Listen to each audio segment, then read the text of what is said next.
अवधूत चिंतन श्री गुरुदेव दत्त. श्री स्वामी समर्थ. 25 जुलैला येत्या बघा शनिवारी आहे आषाढी एकादशी.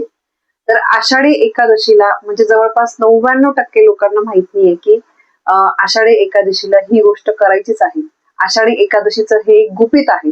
म्हणजे आषाढी एकादशीला ह्या जर काही गोष्टी केल्या नाही, ही जर एक गोष्ट केली नाही मुख्यतः, तर आषाढी एकादशीचं व्रत पूर्ण होत नाही. म्हणजे त्या गोष्टीला त्या दिवशी खूप महत्व आहे, ती आपल्या हातून झालीच पाहिजे.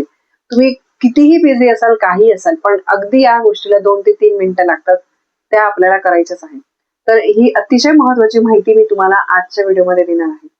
आषाढी एकादशी हा भगवान श्रीहरी विष्णू आणि विठ्ठल यांच्यासाठी यांची कृपा प्राप्ती करून घेण्यासाठी अतिशय पवित्र दिवस मानला जातो. या दिवशी सगळेजण अतिशय श्रद्धेने, भक्तीने आणि सात्विकतेने उपासना करत असतात. तर त्यामुळे आपण जी काही देवाची सेवा करतोय तर त्याच्यामध्ये काही महत्वाच्या गोष्टी राहून नको जायला. म्हणून आषाढी एकादशीच्या दिवशी कुठले शुभ काम करायचे आहे, काय गोष्टी करायच्या आहे की ज्यामुळे आपल्याला त्याचा खूप फायदा होणार आहे. सगळ्यात महत्वाचं म्हणजे आषाढी एकादशीच्या दिवशी तुमच्या घरी जे काही छोटस मोठस तुळशीचं रोप असेल त्याची आपल्याला छान सोप्या पद्धतीने पूजा करायची. ताई माझ्याकडे तुळशीचं रोप नाहीये असं अजिबात म्हणू नका. आणि नसेल तर आषाढी एकादशी सारखा शुभ दिवस नाहीये, या दिवशी तुम्ही बघा आदल्याच दिवशी नर्सरीमधून तुळशीचं रोप आणा. किंवा बघा बऱ्याच ठिकाणी आपल्याला काही ठिकाणी असं रस्त्याच्या बाजूला सुद्धा तुळशी उगवलेली दिसते. ते रोप छान तुम्ही घेऊन या आणि आषाढी एकादशीच्या दिवशी ते रोप तुम्ही कुंडीमध्ये लावा. आणि तुळशीच्या रोपाला अगदी छोटीशी कुंडी जी आहे तिथे सुद्धा ते लागून जातं. माझ्या घरी 2 तुळशीची छान रोप आहे, एक छोट्या कुंडीमध्ये, एक मोठ्या कुंडीमध्ये. तर त्याची मी रोज पूजा करत असते. म्हणून आषाढी एकादशीच्या दिवशी तुम्हाला तुळशी नसेल तर तुळशी लावायची आहे, आणि तुळशी असेल तर सकाळी छान आंघोळ वगैरे झाल्यानंतर देवपूजेच्या आधीच तुम्हाला तुळशीला पाणी अर्पण करायचं आहे, हळद कुंकू अक्षता अर्पण करायचं आहे, काहीतरी छोटासा गोडधोडाचा नैवेद्य, साखर म्हणा, एखादं फळ तुळशीला अर्पण करायचं आहे नैवेद्य म्हणून. त्यानंतर तुळशीला जी काही पूजा करू तर ती करताना ओम नमो भगवते वासुदेवाय नमः, ओम नमो भगवते वासुदेवाय नमः हे म्हणायचंय. जेव्हा मी रोज तुळशीला पाणी अर्पण करते त्यावेळेस सुद्धा मी हा मंत्र म्हणत असते. कारण तुळशीला जे विष्णू आहे ते अतिशय प्रिय आहे, त्यामुळे त्यांच्या मंत्राचा आपल्याला जप करायचा आहे. आणि जमल्यास तुळशी तुमची बघा कुंडीमध्ये आहे तर त्याच्या भोवती तुम्हाला समजा प्रदक्षिणा घालणं शक्य नसेल तर स्वतः भोवतीच एक प्रदक्षिणा तुम्ही घाला. तुळशी भोवती घालणं शक्य असेल तर तुळशी भोवती प्रदक्षिणा घालायची आहे. तर तुळशीची पूजा करायला अजिबात विसरू नका. आणि हीच गोष्ट करताना लक्षात ठेवा, या दिवशी आपल्याला तुळशी तोडायची नाहीये, तुळशीचे पानं तोडायची नाही. आदल्याच दिवशी तुम्ही पूजेसाठी घेऊन या, किंवा विसरला असाल तर जिथे फुलं वगैरे मिळतात त्यांच्याकडे तुळशी मिळतच असते, त्यांच्याकडून तुम्ही आणू शकता. ठीक आहे. यानंतर दुसरी गोष्ट म्हणजे बघा, या दिवशी आपल्याला सकाळी लवकर उठून आंघोळ वगैरे केल्यानंतर स्वच्छ वस्त्र घालायचे आहे, तुळशी वृंदावन स्वच्छ करून त्याची आपल्याला पूजा करायची आहे, तुपाचा दिवा लावायचा आहे. ठीक आहे. आणि यानंतर संध्याकाळी सुद्धा तुळशीची पूजा करायची आहे. संध्याकाळी मात्र तुळशीची पूजा करताना तुळशीला स्पर्श करायचा नाहीये, लांबूनच तुळशीची पूजा. सकाळी आपण पूजा केली त्यामुळे संध्याकाळी फक्त तुम्ही दिवा लावला, नमस्कार केला तरी सुद्धा चालेल. या दिवशी आषाढी एकादशीला तुम्ही तुळशीची पूजा केल्यामुळे कुटुंबामध्ये सुख, शांती, ऐक्य टिकून राहतं. आर्थिक प्रगतीसाठी जे सकारात्मक वातावरण आहे ते निर्माण होतं. मनाला शांती मिळते, मनाला समाधान मिळतं, आणि वर्षभर आपल्याला शुभ कार्यांमध्ये यश मिळत असतं.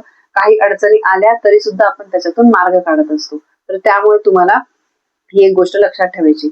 आणि दुसरी गोष्ट म्हणजे, नाही तुम्हाला व्रत, वैकल्य, पूजा अर्चा, काही पारायण जमते, पण आषाढी एकादशीला गरजू व्यक्तींना अन्न, फळ, वस्त्रदान नक्की करा.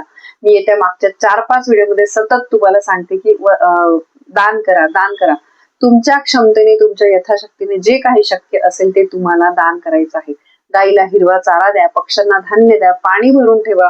जे रस्त्यावरचे कुत्रे, मांजरे वगैरे असतात ते पाणी वगैरे पितात. या दिवशी तुम्हाला कुठल्याही प्रकारचं दान तुमच्या मनाने करायचं आहे. उगाच कोणीतरी सांगतं म्हणून जे दान करा ते तुम्हाला तुमच्या स्वइच्छेने करायचं आहे. ठीक आहे. आणि दुसरी गोष्ट लक्षात ठेवा की तुळशीची पूजा करायचीच आहे, तुळशीची पूजा करायला अजिबात विसरू नका. तर बघा, 99% लोकांना अशा प्रकारे हे माहित नसतं की या गोष्टींना खूप महत्व आहे. आपण मंदिरात जातो, सगळं काही करतो, पण या छोट्या छोट्या गोष्टी विसरून जातो ज्याला खूप महत्व असतं. आणि त्याशिवाय पूजा जी आहे, आपण जे काही व्रत करतोय तर ते अपूर्ण ठरत असतं. म्हणून या गोष्टी करायला विसरू नका. यानंतर या दिवशी बघा, जसं काही करण्याला महत्व आहे तसंच त्याप्रमाणे काही चुका नका होऊ देऊ. मांसाहार करू नका, मद्यपान करू नका, राग, भांडण, अपशब्द हे घरामध्ये बोलू नका, खोटं बोलणं, कोणाचं मन दुखावणं, या गोष्टी तर नेहमीच टाळल्या गेल्या पाहिजे. पण अशा शुभ दिवशी जर तुमच्याकडून या चुका वारंवार होत असतील तर त्याचे खरंच खूप वाईट परिणाम आपल्याला भोगावे लागतात. मग आपण म्हणतो मी एवढं सगळं करते, तेवढं सगळं करते, माझ्या बाबतीत असं का घडतं? तर याच काही चुका आपल्याकडून होऊन जातात. आणि देवपूजा जी आहे मनापासून करा. देवपूजेकडे दुर्लक्ष करू नका, कंटाळा करू नका, कारण दिवस महत्वाचा आहे. या दिवशी अशा छान पूजा अर्चा केल्यामुळे मन प्रसन्न राहतं. आपल्याला त्या गोष्टींचा जास्त फायदा होत असतो. बघा, इतर वेळेस करणं वेगळी गोष्ट, पण अशा महत्वाच्या दिवशी जर तुम्ही केले ना अशा पूजा अर्चा या काही छोट्या छोट्या गोष्टी, तर त्याचा आपल्याला जास्त फळ मिळत असतो. ठीक आहे. तर बघा, आषाढी एकादशीचं हे खरंच एक गुपित आहे की तुम्हाला तुळशीची पूजा करायचीच आहे. आणि ही बरेच लोक विसरून जातात. आपण देवपूजा वगैरे सगळं काही करतो, पण तुळशीची पूजा करायला बऱ्याचशा स्त्रिया वगैरे विसरून जातात. आणि स्त्रियाच असं नाही, घरातल्या माणसांनी सुद्धा या पूजा अर्चा ज्या आहे त्या केल्या पाहिजे. माणसांची उलट देवपूजा जी आहे ती लवकर फळा जाते असं म्हटलं जातं. त्यामुळे घरातल्या पुरुषांनी सुद्धा केलं तरी सुद्धा हरकत नाही. स्त्रीला मासिक धर्म वगैरे असेल, घरातले इतर पुरुष म्हणा किंवा मुलं मुली यांनी सुद्धा केलेलं तरी सुद्धा चालतं. तर बघा, ही अतिशय महत्वाची माहिती मला तुमच्यापर्यंत पोहोचवायची होती.